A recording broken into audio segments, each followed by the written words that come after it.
मैं चाहता हूं वैसे केली करते हैं, एक क्षण के लिए नेत्रों से ओझल हो जाऊं तो भगवत भगवत भगवत ऐसे पुकार पड़ते हैं। चूको मत, समर्पण नहीं करोगे तो छीन लेगा काल, काल छीन लेगा। काल के अधीन है देह, ये प्राण काल के अधीन है, नष्ट हो जाएंगे।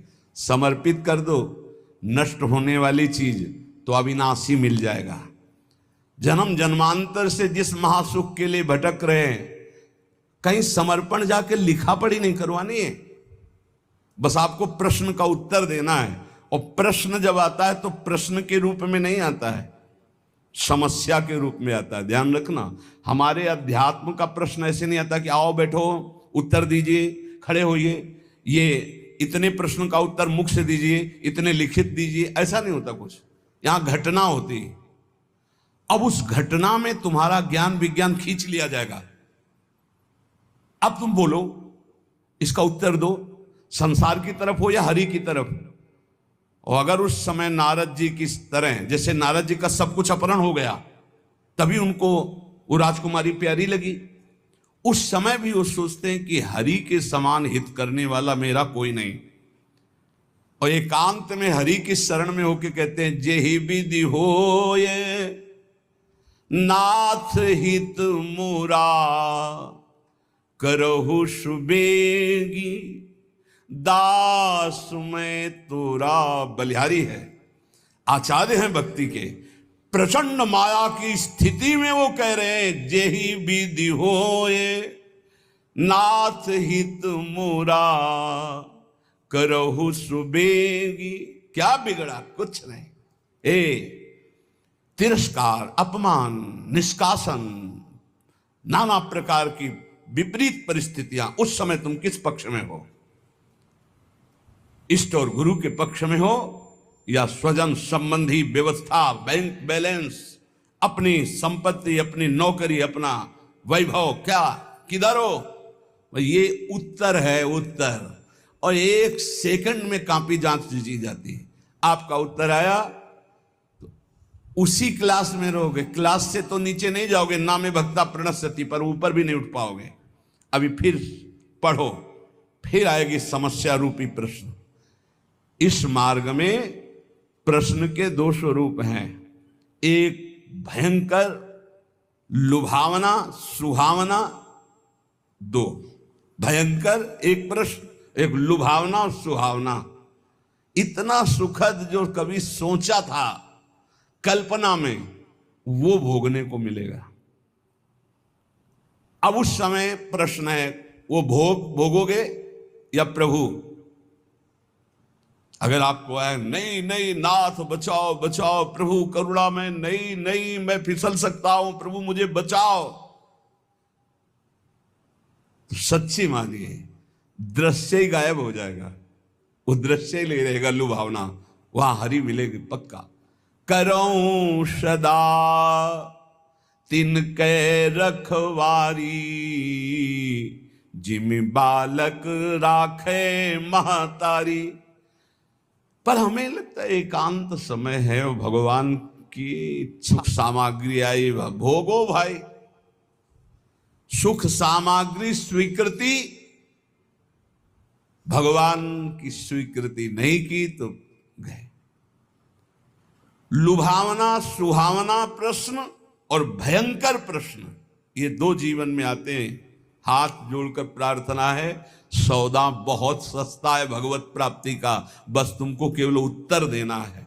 और रोज ये पढ़ाई ही है, रोज पढ़ाई जा रही है। जो सत्संग है ना, सर्वसंगोपहो इमाम, समस्त आसक्तियों का त्याग कराकर भगवद आसक्ति प्रदान करने के लिए। इसलिए बहुत ध्यान में रहो, तुम भगवत प्राप्ति के लिए कदम बढ़ा रहे हो, इसलिए सर्वस्व नाश हो जाए पर हम भगवत प्राप्ति नहीं छोड़ेंगे तो कुछ नाश ही नहीं हुआ।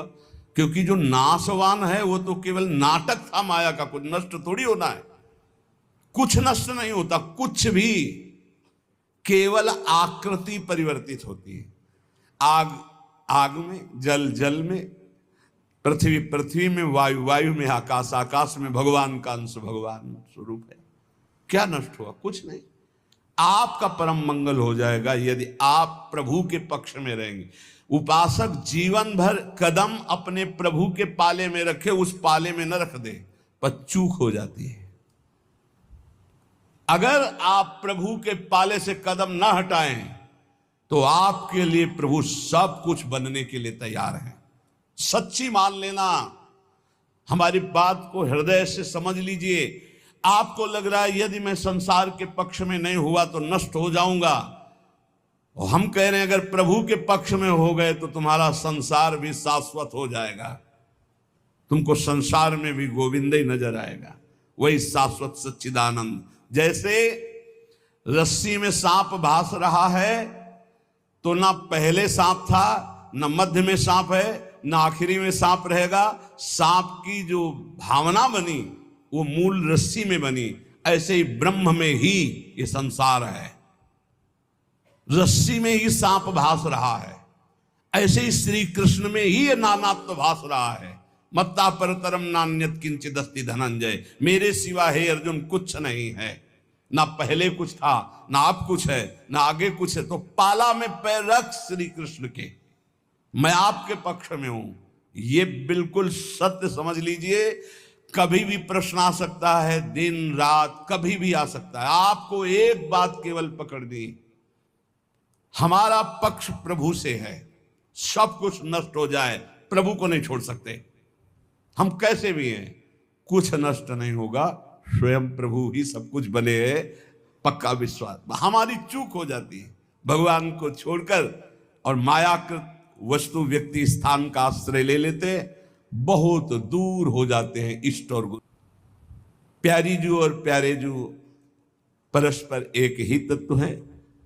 आचार्य चरण इस पद की रचना करके एक रुचि, एक दृष्टि, एक प्राण, एक स्वभाव वाले युगल किशोर की आंतरिक भावना का वर्णन कर रहे हैं, और हमारे भाव में शरणागति के सिद्धांत की चरम सीमा, सिद्धांत का भी वर्णन, चरम सीमा जो अंदर भाव दिए अभी जिसकी चर्चा हुई, और प्रेम का। हमारे प्यारी जू प्यारे जू बोले, प्रीतम किशोरी गोरी रसिक रंगीली जोरी, प्रेम ही के रंग बोरी, शोभा कही जात है। प्यारी जू और प्यारे जू कहने को केवल दो हैं, ये एक ही है। इनकी ऐसी शोभा है कि ध्रुवदास जी कहते हैं कि हमारी वाणी की सामर्थ्य नहीं कि मैं इनकी शोभा का वर्णन कर सकूं।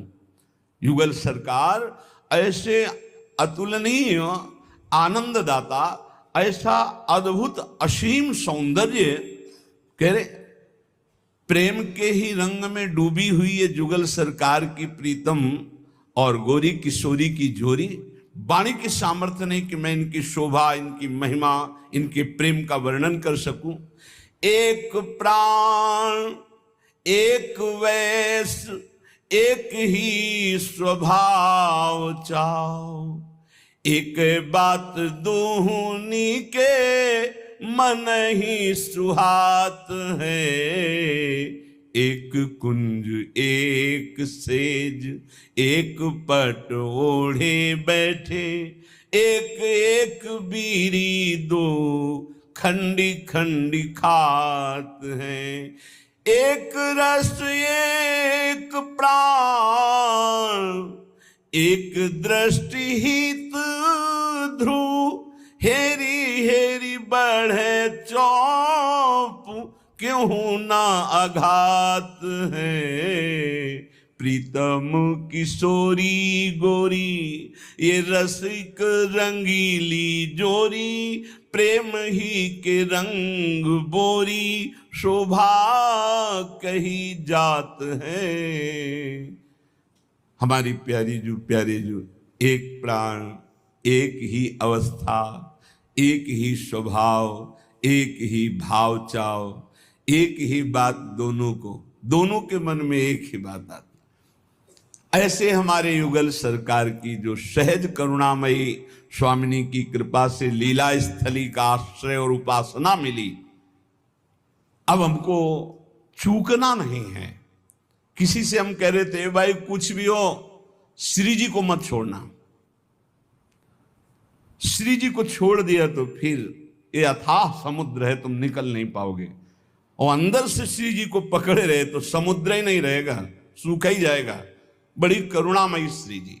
श्रीपाद प्रबोधानंद जी महाराज कह रहे, सर्व दुख दशा घोरावरम वृंदावनेस्तु में प्राकृता अप्राकृता शेष विभूतिरपि नान्यतः। दोनों बातें आ गई। प्राकृत अपराकृत कितना भी मुझे लुभायमान किया जाए, मैं कभी प्रिया प्रीतम और वृंदावन को नहीं छोड़ सकता। वही बात आ गई। और सर्व दुखा दशा घोरा, दे दो सारे दुख तुम्हारी सृष्टि में जितने हो। ये भजन बल है, भजन बल। श्री जी का नाम जब जितना करोगे तो तुम भी गर्जना करने दो और दुख दो, पूरी सृष्टि का दुख हमें दे दो, सबको सुखी कर दो। दंत देव जी, प्रभु मुझे इतनी सामर्थ्य दो कि सबके हृदयों में बैठकर दुख मैं भोगूं और सब सुखी हो जाए। ये भगवान के भक्त का विशाल हृदय। सर्व दुख दशा घोरा, प्रभु सब दशाएं दुख की हमें दे दो, पर ना हम आपका चिंतन छोड़ने वाले और ना आपका आश्रय छोड़ने। ये फिसड्डी नहीं होते भगवान के भक्त। आजकल भक्ति जानते हो कैसे होती है? ऐसे पैर रखा जाता भक्ति मार्ग में, आंच ना लगे, अगर आंच लगी तो हटा लिया। ऐसे कभी कोई परमार्थ में नहीं चलता। नारायण अति कठिन है हरि मिलन की बाट, या में पग पीछे धरे प्रथम शीश दे काट। ये वीरों का मार्ग है, कायरों का नहीं। इसलिए हिम्मत पक्की। तलवार गले तक आएगी, हार बन जाएगी, वार नहीं कर पाएगी। तलवार और हमारे गले के बीच में नाम है, विश्वास करो, विश्वास। दुखों से डराकर माया आपको हटा देगी या भुलावे में फंसाकर हटा देगी। तो इस श्लोक में दोनों बातें कह रहे हैं श्रीपाद कि सर्व दुख दशा घोरा, दे दो जितने दुख चाहो, या प्राकृता अप्राकृता शेषा विभूतिरपि नान्यतः। प्राकृत अपाकृत समस्त ऐश्वर्य, देखो हमें लुभाकर नहीं लुभायमान होंगे। चाहे दुख दे दो चाहे भोग सामग्री दे दो, दोनों से मैं आपको भूलने वाला नहीं। आपका आश्रय, आपका चिंतन। कुर्वत्यापि महारौद्रम उपद्रव मनुक्षणम। ये देखो, ये पढ़ाई है, पढ़ लो, फेल नहीं होगे। प्रभु भेजो, ऐसे उपद्रवी को भेजो जो रुद्र रूप रख करके हमारा अपमान करे, हमारी पिटाई करे, हमें गाली दे। कुर्वत्यापि महारौद्र मुपद्रव मनुक्षणम। आप कहोगे काहे को झगड़ा विपत्ति मोल ले रहे हो? नहीं नहीं, पढ़ाकू जो होता है वो चाहता है कि हमसे कोई प्रश्न करे और मैं उसका उत्तर दूं। जो पहलवान होता है वो चाहता है कोई मिले, दो दो हाथ करूं, उसकी भुजाओं में फड़कन होती है। ऐसे साधक ये चाहता है कि मेरा अपमान हो, मेरी निंदा हो, फिर मुझे कैसा लगेगा।